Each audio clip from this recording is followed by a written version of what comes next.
welcome to On Point, and thank you for joining us today.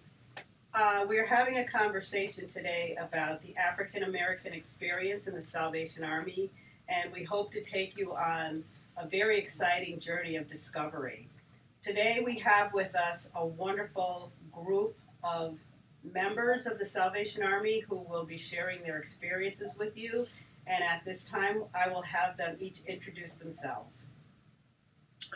I'm Commissioner Israel Gaither, and I'm joining this wonderful conversation from our home in Pittsburgh, Pennsylvania. I'm retired now after having served for, well, I'm into my 55th year as a Salvation Army officer, 47 of them as active service. So it's a wonderful pleasure and privilege and honor for me to be present with my friends and colleagues and fellow Salvationist believers for this conversation. Thank you. My name is Demetrius Marlowe. I'm a soldier here at the Camden Corps and program director of the Ray and Joan Kroc Community Center in Camden. And I thank you guys for allowing me to be a part of this and look forward to our conversation today. Hi, I'm Major Brian Glasgow, and I'm from the East Cleveland Corps in Ohio. I'm the Corps officer, but more importantly, I'm the urban missionary that I believe was sent by God to this community to build a new Salvation Army, a new mission station, and to have people get saved in the midst of despair. Hi, I'm Lydia Mills. I am a member of the Newburgh Corps. I'm the Corps Sergeant Major at the Newburgh Corps, and been there for a little over 10 years. I love the Lord, and I'm so pleased to be part of this discussion today. Hi, I'm Cindy Pettiford. I currently work at the CFOT in the Campus Ministries Department. I primarily work with spiritual formation of kids K through 12, as well as dealing with some of our families who have teens. And I attend Peekskill Corps when I'm not at the CFOT. And I'm excited we're having this conversation. Good morning. My name is Sharon Carrion. I am the Divisional Director of Human Resources for the New Jersey Division located in Union, New Jersey. I have been with the New Jersey Division for almost 3 years. I currently actually do not attend a corps, but I am a believer of the Lord and Savior Jesus Christ, and I am honored and privileged to be here today. Great. And my name is Envoy Patricia Wood, and I am the Assistant Corps Officer at the Hartford Citadel Corps in Hartford, Connecticut. And I also work very closely with the Mission and Culture Department here at Territorial Headquarters. And I think this is a great place to dovetail into our first question, which is, what is it that brought you to the Salvation Army?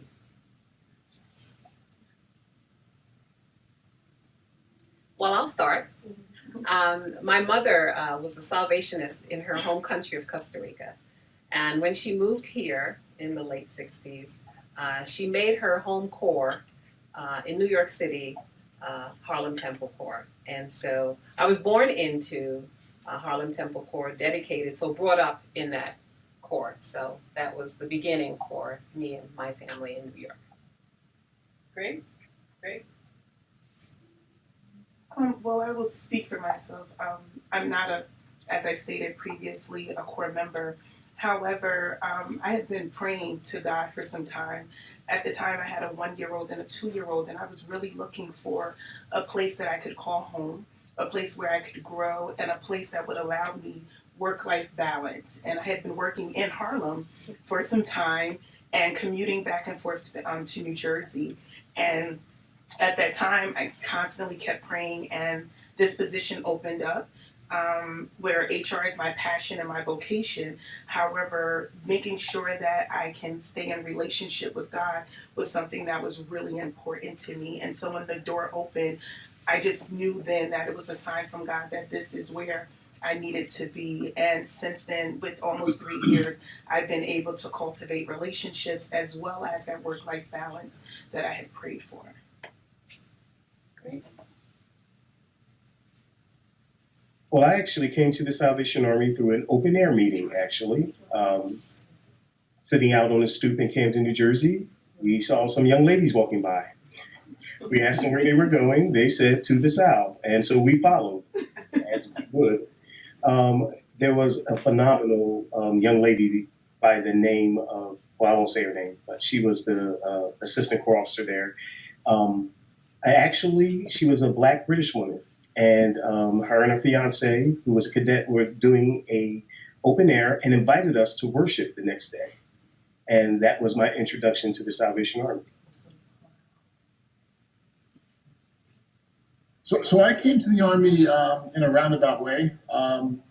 Mark Morton, who was the program director at the Camden Corps, his daughter was a student in a high school that I was the principal of, Urban Promise Academy. And we just built a very close relationship. And Major Paul Kane, and he approached me and asked me if I was interested in being the recreation and sports and fitness manager at the Kroc Center. And so I pursued it. They hired me. And then a year later, Mark moved on. He became a camp director out in Seattle. And at that time, the position opened as program director. I applied, and Major Terry Wood found it fitting that I move into that position. So beyond that, the Corps was very welcoming of my family. And we felt a calling to become soldiers. And since that time, it's been great. My daughter is also a soldier. She sings and loves it. She's committed herself to go to training school when she graduates from high school and spends a year or two in college. So it's been quite a blessing that our whole family has been called to the Army to do great work. So that's how we came. Great. I came to the Salvation Army via my mother, who got connected to the Salvation Army through advisory board, just kind of when she came into Christ. And so she got connected through the advisory board, but soon after, that was our church home in Jersey City, New Jersey. And she then went subsequently as a single parent with 3 children to the training school and became an officer. And she actually just retired after 27 years of service. And so, yeah, that's how I came. Wonderful. Well, my story is much like we've heard already from several folks. It's not so much about what brought me, but who influenced me toward the Salvation Army. In context, it's in the late 1950s. In our town in Newcastle, Pennsylvania, there was still the vestiges of segregation and separation, and yet a family moved into our neighborhood, a white family from another small community in western Pennsylvania. They were Salvationists, and there were a couple of guys in the family my age. And even though I was raised in the home of a Baptist pastor, a very strong Christian family, I became friends with one of the teenagers, and he began inviting me then to the Salvation Army, the Corps. And so the doorway for me into the Salvation Army was the Corps Cadet program, of all things. And I did lessons for a number of years, but never got any credit. It was interesting. I did all that work, but never, because I was not a Salvationist at that point. And then the Lord just kept working, and I became more and more comfortable with the Salvation Army, and eventually received my calling at Camp Allegheny in western Pennsylvania.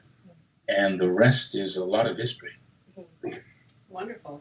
Well, my entry to the Salvation Army was similar to the commissioner. I came through a program, an outreach program that the Salvation Army had in my community. I lived in a housing project, and my next door neighbor, who moved from a small town in Connecticut, and she and her family moved next door, and they were Romanian.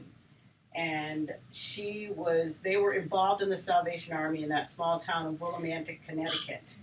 And it was wonderful. She invited me to Sunday school, and I went to Sunday school with her, and I just fell in love with Sunday school.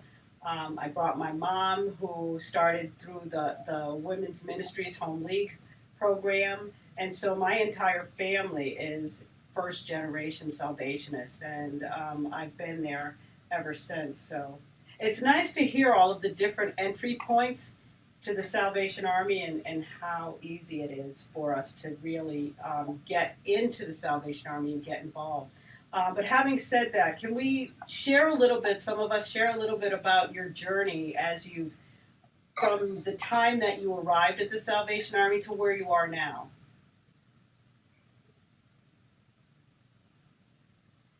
Well,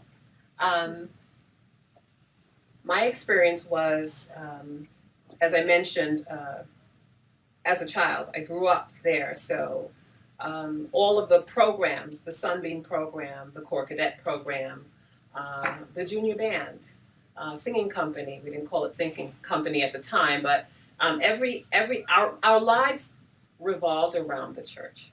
So my mother also was a single parent, and my sister and I, other than school, lived at the church. Whenever there was something happening, we were there. I mean, we even attended funerals for people we didn't know. That's a joke, but we were just always there. It was like a second home to us, and it was a natural thing. It didn't really confuse us. We weren't super concerned about it. We just knew that that's where we would be. If we were done with homework, we would be at the Corps. And we had the privilege of having a Corps officer with us for such a long period of time in Abraham Johnson that he became like a spiritual father figure. He was just always there. I think that's a very unique experience to have. He was there for over 15 years of my life, and I grew up with his children. And we formed somewhat of a family at that Corps because of all the experiences that we traveled through together. All the ideas, all the issues, all the projects, all the building, literal building at Harlem, everything was done together. So I feel like I had a very unique experience and a very good experience growing up. And the reason that I left Harlem was just because we needed to move. We relocated to the Dutchess County area and sought out a church that was similar to the one that we had in its characteristics, and we found ourselves at Newburgh Corps. Can I just, within this question that we're working on now, thinking about your Corps, the first entry level, whether it was a Corps, whether it was a job position, think about what was the sort of makeup of your Corps or your workplace, as far as people, as far as diversity. What was sort of the makeup there?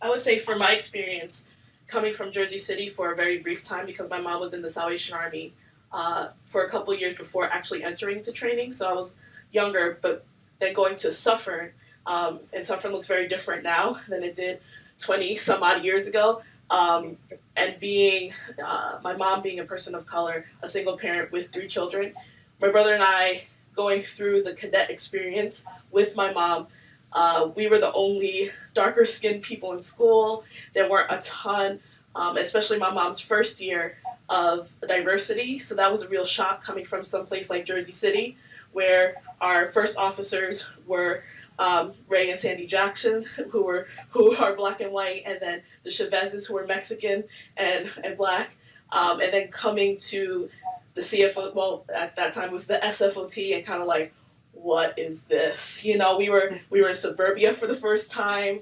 We saw grass. It was like a lot of changes, and also the SFOT. You know, they have cadets from all over who also weren't used to diversity. So seeing us was also a very different experience. So having those experiences with people who had never actually been around multicultural people or multiracial people. So that was a very different as a 3rd and 4th grader to kind of experience. So that's kind of very polarities. I feel like my experience as an African descent has been polarities for me, and that was the first experience of polarity. Interesting. I came from Camden Corps, and at that time, Camden was, although the community was African American, with a Hispanic population, particularly right around the core area, we were predominantly African American. The core itself was comprised of about 75% Caucasians, and there were just a few African Americans in the congregation.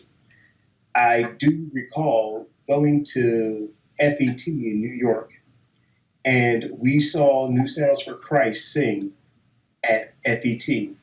And that was the first time I had seen a large group of Black Salvationists, because that was a foreign concept. In fact, at the core at that time, as I grew up there, it didn't change much as I was growing up, to be honest with you. Basically, the old guard was there, and that was the way it was. Even the employees that were there all drove into the community and didn't have a connection to it. And that kind of shaped my viewpoint and how I operate as a Corps officer, or where I am at the Corps, because I saw that disparity between what was existing inside the building and what was going on outside the building. And realizing that if those two don't somehow interact and coalesce, then we're not meeting our mission standard the way that it was intended by our founders. And that's always been something that stuck with me throughout the years. Being that I've come into the Army within the last 3 years, I have been privileged, and I saw what I see on a daily basis, which is the African American experience in New Jersey has flourished. It's been huge. We actually recently started a Haitian Corps, and working under our divisional leaders, they really have taken diversity and really tried to run with it. And so my experience has been, especially I'm an African American young woman, and I'm in a divisional director role. And something of that nature, and then having connection with other people, Liz, who works here at DHQ, also another African American woman. So I've been able to see exactly, some people speak about the past, but to see exactly where the Army has gone and how much progress has been made. Even in our divisional office, there's a well-diverse scope of people that are there. My entire team, honestly, is African American. And I find it a privilege and an honor to be able to say that, the Army embraced us and really took us in, and we're able to work and do our jobs, but at the same time, be a part of a bigger family. So my experience has been very positive, and I've seen it. And as we continue to grow in New Jersey, just even with some of the other initiatives we have for minorities in general, that I definitely see the new wave of the future based on some of the past experiences that we're definitely going in the right direction. Okay, thank you. Commissioner, you've been the longest term and seen from early beginnings of the Salvation Army moving forward. Can you speak a little bit to your experience? Yes, thanks, Pat. And again, contexting it in the late 1950s, the city of Newcastle, which I grew up in, was largely kind of segregated naturally. On the west and east side, the west and the south side were mostly Black population, and north and east were white. In our neighborhood, it was predominantly Black, but there were some white families. But when I began to attend the Salvation Army, which incidentally now is directly across from the Baptist church in which I grew up in and my father pastored. But going to the Salvation Army, coming into that experience, I was the only person of color. The key was the Corps officer, who saw beyond my color, ethnicity, and just embraced me. Now, he and my father had become very good friends through the local ministerium. So in those earliest days, even within the broader Salvation Army in this territory, there were, as it were in my hometown, there were spots of Salvation Army where you had African Americans, mostly in the greater New York area, Harlem being the outstanding place, obviously. But I gradually began to see, I think Sharon has just said this, how much amazing change has come about since those earliest days. And I'm talking about, well over 50 years ago. And the Salvation Army has made some tremendous strides, but there's still a ways to go to be the people that God has called us to be, particularly in our present social environment, where there is so much division and lack of civility and distrust in this nation. The Salvation Army is positioned well to be able to speak into those concerns. So I've kind of seen what's happened. I've lived through it, walked through it with colleague Salvation Army officers like Colonel Johnson. And this is not the Salvation Army with regard to people of color that we once were in this territory. And thank God for that. Amen. Amen. Thank you. So, as we're speaking about this, the issue of race, because this is a discussion about African American experiences, and so this issue of race, how has that affected you in your experience within the Salvation Army, or has it? I can speak. I think it affects me every day.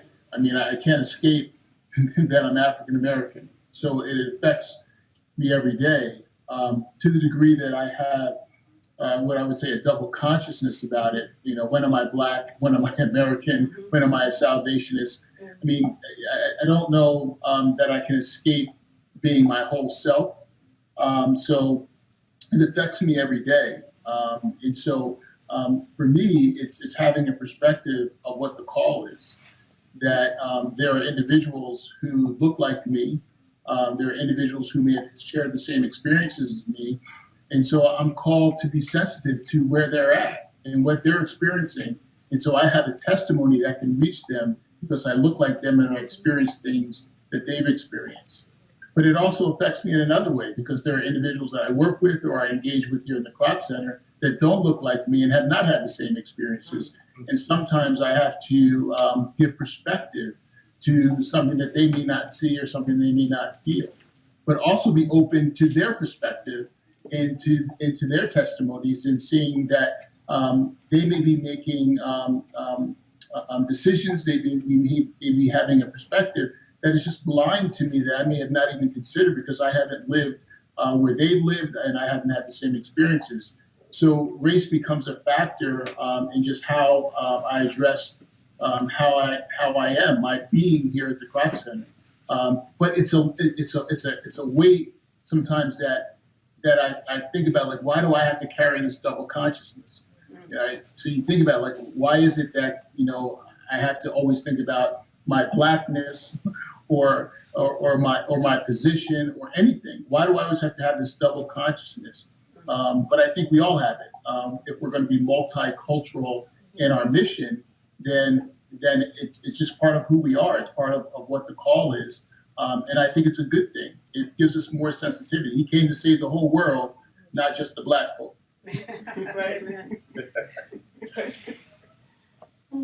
I was going to say, I think as I was a soldier and not in leadership or not as an employee in ministry position, in the Salvation Army, my experiences have been kind of different. But once I started getting into leadership, I think like Commissioner Gaither, because seeing someone that looks like you is very important. Yes. So growing up, I had people around me in my church context that looked like me, but not so much in leadership.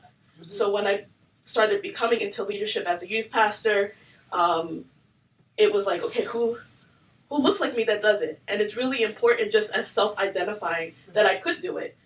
That's very founding when you say there's a woman of color who's doing leadership, because for a long time I was like, I don't think I can. And I had this mantle of leadership that God had placed over me and thinking that I couldn't do it.